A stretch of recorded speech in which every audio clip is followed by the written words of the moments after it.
बिस्मिल्लाहिर्रहमानिर्रहीम। अच्छा जी, 3 चीज़ें हैं, जिनके पास ये 3 चीज़ें हैं ना, वो चीज़ें 3 ले आएँ तो हम उनकी फ़ाइल लगाएंगे, इंटरव्यू प्रिपेयर करवाएंगे अच्छी तरह से और वीज़ा मिलेगा। ठीक है, वो वीज़ा ले जाएँ।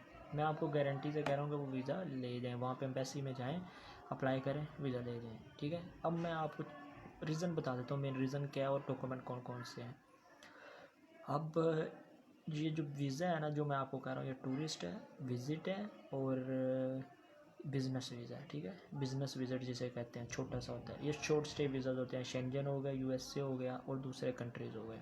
अब डॉक्यूमेंट कौन कौन से हैं? डॉक्यूमेंट बहुत सिंपल है और हमारे लोग उन्होंने बनवाने ही नहीं है। क्यों उन्होंने बनवाने नहीं? क्योंकि पैसे, वो कहते हैं हम पैसा बचाएं, हम बहुत कम पैसा बचाएं। फिर वो क्या करते हैं, डन बेस पे बात करते हैं। डन बेस वाला क्या करता है, 2 लाख एडवांस चाहिए, बाकी पहुँच पे चाहिए। अच्छा, इन्होंने उधर 2 लाख दे देना है, हालांकि जो डॉक्यूमेंट बनते हैं वो लाख से भी कम खर्चा आता है। क्या 1 लाख से भी कम खर्चा था? वो डॉक्यूमेंट इन्होंने नहीं बनवा रहे हैं। इन्होंने 2 लाख उधर दे देना और बाद में इन्होंने फ़ोन पे फ़ोन करना, वीज़ा लग गया, वीज़ा लग गया। नहीं, क्योंकि पैसे बचाने हैं ना, पैसे बचाने हैं। सियाने लोग हैं, बहुत सियाने लोग हैं, बहुत समझदार लोग हैं। अच्छी बात है, पैसे बचाने चाहिए। इनके पैसे बचाए से इनकी गवर्नमेंट भी चलेगी, इनका मुल्क भी चलेगा, इनका घर भी चलेगा। फिर जब इनके डन बेस पे पैसे मर जाएंगे, फिर क्या करेंगे? फिर ऐसे वो बिल तलाशेंगे जैसे सर्दी में चूहा बिल तलाशता है। ठीक है, या सर्दी में कोई चूहा बिल तलाशता है। ठीक हो गया ना? फिर ऐसे बिल तलाशेंगे, कहीं ना कहीं हमें ठिकाना मिल जाए। फिर सऊदीया, दुबई, मलेशिया में जाकर उन कफ़ीलों के पास गुलामी करेंगे और वहाँ पे अपनी ज़िंदगी गुजारने का फ़ैसला कर लेंगे। पहले लीगल तरीके से नहीं चलना, पहले डन बेस वाला ही करना है। खैर, करते रहें, हमें कोई इशू नहीं है। आपका पैसा बचाना चाहिए, हम भी यहाँ पे इसीलिए आए कि आपका पैसा बचे। अच्छा, 3 डॉक्यूमेंट है ना, जो डॉक्यूमेंट पे आ जाते हैं। डॉक्यूमेंट, वो 3 डॉक्यूमेंट जिनके पास है ना, आए, फाइल लगाते हैं, वीज़ा मिलेगा। क्यों नहीं वीज़ा मिलेगा? मुझे एक बात बताएं, हमारे यहाँ 2 दर्जे बन गए हैं, एक बड़ा दर्जा, एक छोटा दर्जा है। हमारे लोग कहते हैं जो बड़ा होगा, ज़्यादा कमाता होगा, ज़्यादा स्टेटमेंट होगी, उसे वीज़ा मिलेगा। क्यों भाई? वो क्यों माँ के पेट से 7 महीने में आ गया था जो उसे वीज़ा मिलेगा? जब सब माँ के पेट से 9 महीने में आते हैं, जब सब माँ के पेट से बराबर, जब सब इंसानियत बराबर है, तो क्या एम्बेसडर भी बराबर उन्हें 2 तकाज़ों में डिवाइड कर देगा? बैंक स्टेटमेंट ज़्यादा इसलिए लगाते हैं, प्रोफाइल अच्छी शो। अगर हम केस हमारा रियल है, जेन्युइन है, लेबर है, प्रोफेशनल लेबर है, हम लेबर जैसे स्टेटमेंट शो करेंगे। क्यों हम उस बड़ी टांग में पड़ें? ठीक है ना? इस वजह से इन्वेस्टर को कन्फ्यूजन होती है, वो आपको वीज़ा नहीं देता। ये माइंड से निकाल देंगे, ज़्यादा स्टेटमेंट वाले को ही वीज़ा मिलता है। नहीं, हर एक को वीज़ा मिलता है। ये फ़ाइल प्रिपेयर करने वाले पे और इंटरव्यू प्रिपेयर करवाने वाले पे होता है। तो वो किस कदर अपनी जो एप्लीकेशन को, प्रोफाइल को स्ट्रॉन्ग बना कर पेश करता है।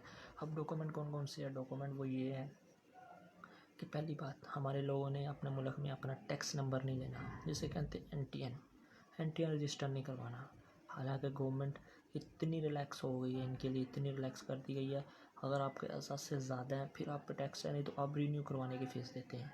ठीक है, एन पहली चीज़, उन्होंने एन नहीं लेना और उसकी रिटर्न मेंटेन नहीं रखनी। दूसरी चीज़, पहले एन होगा, टैक्स रिटर्न अपना रजिस्टर नहीं किया। क्यों? ये शाने लोग हैं, ये पैसा आप जाते हैं 2-2 हज़ार बचा के 2-2 लाख एजेंटों से ज़ाया करवाएंगे। पता है मुझे पता है, जो भी सुन रहा है ना, बड़ी एज का हो, छोटी का हो, मैं इस चीज़ में 8 साल से हूँ, मैं इस चीज़ को अंडरस्टैंड कर रहा हूँ, मैं इस चीज़ को पढ़ रहा हूँ, रीड कर रहा हूँ, सोच रहा हूँ, थिंकिंग रखता हूँ, थाट रखता हूँ। जो हमारे बड़े शाने हैं ना, शाने, वो पैसा बचाएंगे, कहेंगे हम पैसा बचाते हैं 2-2 4 हज़ार से, वो एन रजिस्टर नहीं करवाएंगे। वो क्या करेंगे?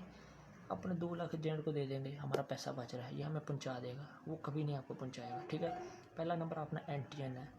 दूसरा चीज़ है जो आपका प्रोफेशन, अगर प्रोफेशन में आप अपने बिजनेसमैन है तो अपनी कंपनी रजिस्टर करवाएं। आपने कंपनी भी रजिस्टर नहीं करवानी, क्यों? शाने है ना, पैसे बचाएंगे, अच्छी बात है, बचाने चाहिए, तो मैं भी उसी लिए आया हूँ। अब ये 2 चीज़ें हैं, एन और कंपनी रजिस्ट्रेशन। जब आप कंपनी रजिस्ट्रेशन करवा लेते हैं, उसके एन भी बन जाते हैं, दोनों चीज़ें होंगी क्लियर।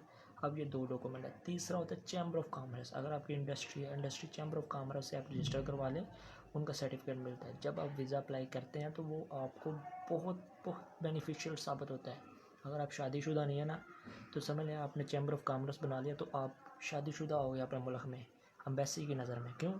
क्योंकि उन्हें पता है ये इंडस्ट्री इनकी चैम्बर ऑफ कॉमर्स में रजिस्टर है, ये वापस आएंगे और इसकी सिलसिले में ही चैम्बर ऑफ कॉमर्स आपको वीज़ा रिकमेंडेशन लेटर इशू करता है, एम्बेसी को लिखता है कि भाई इसको वीज़ा दो, ये हमारा बंदा है, यहाँ पे बिज़नेस कर रहा है, वापस आएगा।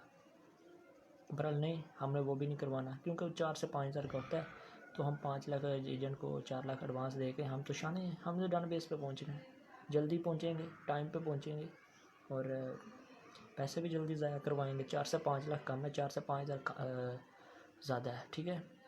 तो ये चीज़ है। ये 3 डॉक्यूमेंट है एनटीएन, उनकी रिटर्नें होती है। जिस दिन से एनटीएन आपने रजिस्टर करवाया उसके बाद एनटीएन की रिटर्नें होती है। वो रिटर्नें आपने रजिस्टर करवा लेनी है, रिटर्नें अपनी मेंटेन रखें। उसके बाद अपनी कंपनी रजिस्टर रखें। अगर वीज़ा अप्लाई करना एज अ बिज़नेस, अगर आप जॉब पे हैं तो उसके लिए भी यही सिचुएशन है। अपने जॉब वगैरह से एनओसी लेते हैं। बाकी एनटीएन तो आपका रजिस्टर होता है, रिटर्नें भी होती हैं और चैम्बर ऑफ कॉमर्स भी रजिस्टर होता है जॉब के लिहाज से। तो ये 3 डॉक्यूमेंट है एनटीएन, जॉब है तो एनओसी चल जाती है, अगर बिज़नेस है तो बिज़नेस की फिर्म रजिस्ट्रेशन होती है और तीसरी चीज़ है चैम्बर ऑफ कॉमर्स, वो होती है। ये 3 चीज़ें ले आए। मैं कहता हूँ कि एम्बेसी वाले की माँ का सिवा कि वीज़ा ना दे आपको। अगर नहीं देता तो मैं हाज़िर हूँ ना, क्यों नहीं यार। अब मैं आपको बताता हूँ, अगर आप वन टाइम अप्लाई करते हैं ना किसी भी कंट्री का वीज़ा, लीगल है सब कुछ। ये 3 चीज़ें लगा के 50,000 तक खर्चा नहीं आता है आपको। अच्छा, 50,000 तक आपका खर्चा नहीं होता, आपको ये चीज़ भी क्लियर होती है कि वीज़ा मुझे मिलता है या नहीं मिलता। आपके हाथ से पासपोर्ट जाता है, आप खुद फीस सबमिट करवाते हैं, खुद पासपोर्ट एम्बेसी में सबमिट करवाते हैं। आपको कोई डाउट नहीं होता, एजेंट के पास पासपोर्ट नहीं होता। अगर किसी का पासपोर्ट किसी के पास पड़ा है, बहुत बड़ा इलीगल जुर्म है। बहरहाल ये तो हमारे यहाँ आम है ना, ये तो कोई इशू ही नहीं है, क्योंकि दरअसल हम शाने हैं, शाने ऐसे ही करते हैं। अच्छा, ये चीज़ हो गई। और जब वो हम अप्लाई करते हैं यूरोप का, 50,000 से ज़्यादा खर्चा नहीं होता। हम अप्लाई करते हैं, हमारे हाथ से जाता है, वन मंथ में डिसीजन आता है वीज़ा मिलना है कि नहीं मिलना है। हमारा केस जेन्युइन होगा, प्रोफाइल जेन्युइन होगी, ये 3 चीज़ें होंगी, क्यों नहीं वीज़ा देंगे। आजकल तो बच्चा बोर्ड में पेपर देता है ना, तो बोर्ड वाले अगर मार्क्स काटते हैं तो वहाँ पे लिखते हैं कि हमने इस गलती से मार्क्स काटे हैं, तो ये फिर एम्बेसी है। तो एम्बेसी अगर आपको वीज़ा रिफ्यूज़ करेगी वो रीज़न पे करेगी, अदरवाइज़ वैसे नहीं करेगी, ठीक है। ये चीज़ आपने क्लियर कर लेनी है। और कुछ लोग कहते हैं वीज़ा देते ही नहीं है, ये एम्बेसी वाले देते नहीं। अरे माँ का सिरा, अरे जाहलो, अगर वीज़ा नहीं देते तो जो बाहर लोग हैं वो कैसे गए हैं। पहले डेंकी तो नहीं लगती थी, पहले वीज़ों पे ही जाते थे। ये डेंकियाँ तो अभी मशहूर की हैं। और मुझे खुशी है कि हमारे शाने लोग बहुत पैसा बचाते हैं, अपने बच्चों की जानों को ख़तरे में डाल के और पैसे लगा के। तो अच्छी बात है, बचाना चाहिए। शाने लोग हैं हम पाकिस्तान है, क्योंकि हमारे पैसे बचेगा तो हम गवर्नमेंट को पैसा देंगे एज आ भत्ते के तौर पे। कोई भी डॉक्यूमेंट बनाना हो, इलीगल बनाना हो, जैसे ह्यूमन स्मगलिंग में काफ़ी लोग गिरफ्तार होते हैं, तो हम गवर्नमेंट को दे देते हैं, जी भाई हमारा बंदे की ज़मानत कर दो, ऐसे कर दो। क्यों, हम शाने हैं, हम शाने हैं, हम पैसा बचाते हैं। तो भाई ये लीगल प्रोसेस, अगर यूएसए का वन टाइम अप्लाई करते हैं तो 80,000 खर्चा आता है। अगर शेंजन का करते हैं 50,000 खर्चा आता है। और दूसरी चीज़ ये, आपके जो डॉक्यूमेंट 3 बन रहे हैं वो लीगल स्टेटस है। इतना लीगल स्टेटस है कि एम्बेसी वाला परेशान हो जाएगा कि भाई इतना लीगल बंदा है। लीगल पर स्टेटस होता है, आपकी 3 चीज़ों को रजिस्टर हो जाए, वन टाइम रजिस्ट्रेशन के पैसे लगते हैं। उसके बाद आपका कंटिन्यूसली आप वहाँ किसी भी कंट्री का अप्लाई करें ना, तो वो डॉक्यूमेंट लगते लगते हैं और आपकी प्रोफाइल में वो बहुत गहरा साबित होते हैं। वहाँ आपकी स्टेटमेंट 2 लाख हो, 2.5 लाख हो, कोई इशू नहीं है। क्यों क्यों इशू होगा, क्योंकि हम सब कुछ लीगल कर रहे हैं। हमने करना नहीं, हम शाने हैं, तो अल्लाह ताला हमें शाने रहने की तौफीक दे और गैर अक्लमंद होने की तौफीक ना दे। क्योंकि अक्लमंद चीज़ जो है ना हमारे यहाँ पिक नहीं की जाती, गैर अक्लमंद पिक की जाती है। तो लगे रहो, कोई मसला नहीं है, लगे रहो, हम भी अपने मकसद में आए। तो हम तो कंटिन्यू इंशाल्लाह नेक्स्ट ईयर में एनजीओ का वर्क भी करने जा रहे हैं इसमें। तो इंशाल्लाह कंटिन्यू रहेंगे अपने मकसद में, इसको प्रमोट करते रहेंगे। बराबर, जाने भी आपकी जाएंगी, पैसा भी आपका जाएगा अगर गलत कामों में पढ़ोगे। अगर सही में पढ़ोगे, टाइम लगता है, हर चीज़ का प्रोसेस होता है, काम हो जाता है। अब प्रोसेस क्या है, प्रोसेस ये है कि हम लीगल करेंगे, 6 माह लग जाएंगे, 4 माह लग जाएंगे, 3 माह लग जाएंगे, 2 माह लग जाएंगे, क्या हो जाएगा, प्रोसेस तो होगा ना। बच्चा बार बार फेल होता है, पास होने के लिए दोबारा पेपर तो देता है ना। वो तो नहीं है ना कि पैदल आप चला देते हैं यहाँ से बच्चे को वो यूरोप पहुँच जाए। गलत बात है, बिल्कुल गलत बात है। और जो माँ बाप ये नई चीज़ समझ रहे, तो उम्मीद है मैं समझा दूंगा उनको। टाइम लगेगा, मुझे टाइम लगेगा, कम्प्लेक्सिटी और जितनी भी होगी पेचीदगी होगी मैं समझा दूंगा। हम लोग बहुत लोग हैं, हमने 2 दर्जे खुद बाहर वाले लोगों को शो करवा दिया। हमारे बड़े लोग क्या करते हैं, वहाँ पे जाते हैं, विजिट पे वापस नहीं आते। अब वो कहते हैं जिनके बड़े चले गए हैं, छोटे जाएंगे वापस नहीं आएंगे। क्यों, क्यों, छोटे ने क्या उनका बिगाड़ दिया है, क्या छोटे ने किया है। छोटे ने इसलिए किया है, छोटा भी गलत रास्ता इख्तियार करता है। छोटा भी कहता है मैं टेंटी लगा के जाऊँ, छोटा भी कहता है मैं इलीगल जाऊँ, छोटा भी कहता है मैं नकली पासपोर्ट बना के जाऊँ। क्यों, माइंडसेट बन गया, गुलामों वाला माइंडसेट बन गया। खैर, इस गुलामी से तो हम निकल ही आएंगे, इसका इशू नहीं है। पर हाल हमें थोड़ा सा अपडेट होना पड़ेगा। लीगल प्रोसेस में आपको कहता हूँ 50,000 से ज़्यादा खर्चा नहीं आता, यूरोप का एक टाइम अप्लाई करें। ये 3 डॉक्यूमेंट जो मैंने आपको बताए हैं ये बना लो, यकीन मानो, NTN, film registration, chamber of commerce, visa आपके पास है। जो मर्जी, एक बार एम्बेसी कर देगी रिफ्यूज़, क्या करेगी? रिफ्यूज़ करेगी, हम फिर नेक्स्ट वीक में अपॉइंटमेंट लेके फ़ाइल लगा देंगे। क्यों भाई रिफ्यूज़ किया, किस वजह से किया? अपील कर देने, क्यों किया? देगी वीज़ा, क्यों नहीं देगी? क्या चीज़ है?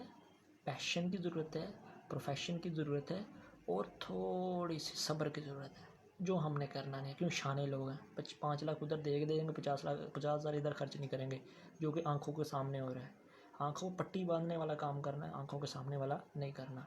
लगे रहो, शाने लोग हैं, पैसे बचाएंगे, डन बेस पे काम करेंगे। होगा ही नहीं, जो दिख रहा है नहीं होगा।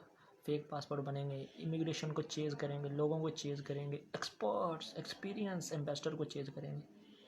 कितनी देर चेज़ करते रहेंगे? खुद तो चेज़ कर जाएंगे, दूसरों के लिए मुसीबत बना जाएंगे। आप खुद इलीगल जाएंगे वहाँ पे, अपने भाई को इनवाइट करना चाहेंगे तो बहुत प्रॉब्लम होगी। वो कहेंगे ये खुद क्रिमिनल है, अपने भाई को भी क्रिमिनल ही बनाएगा यहाँ पे लाके। इस चीज़ को अंडरस्टैंड करें, मैंटेलिटी को अंडरस्टैंड करें। फ्यूचर क्या है और फ्यूचर क्या कह रहा है। हमेशा ये ना सोचेंगे प्रेजेंट क्या चल रहा है, प्रेजेंट ही चलाना है। खैर, अब तक के लिए इतना ही। तो मेरे ख्याल है कि आपको समझ आ गई होगी, और नहीं आई तो मज़ीद हम करते रहेंगे, समझाते रहेंगे। समझना आपका काम है, अगर नहीं समझ सके तो बहुत अच्छी बात है, शाने लोग, अगर समझ गए तो खैर गैर अक्लमंद लोग हो जाएंगे। अब तक के लिए इतना ही। अल्लाह हाफिज़, मिलते हैं नेक्स्ट लाइव में।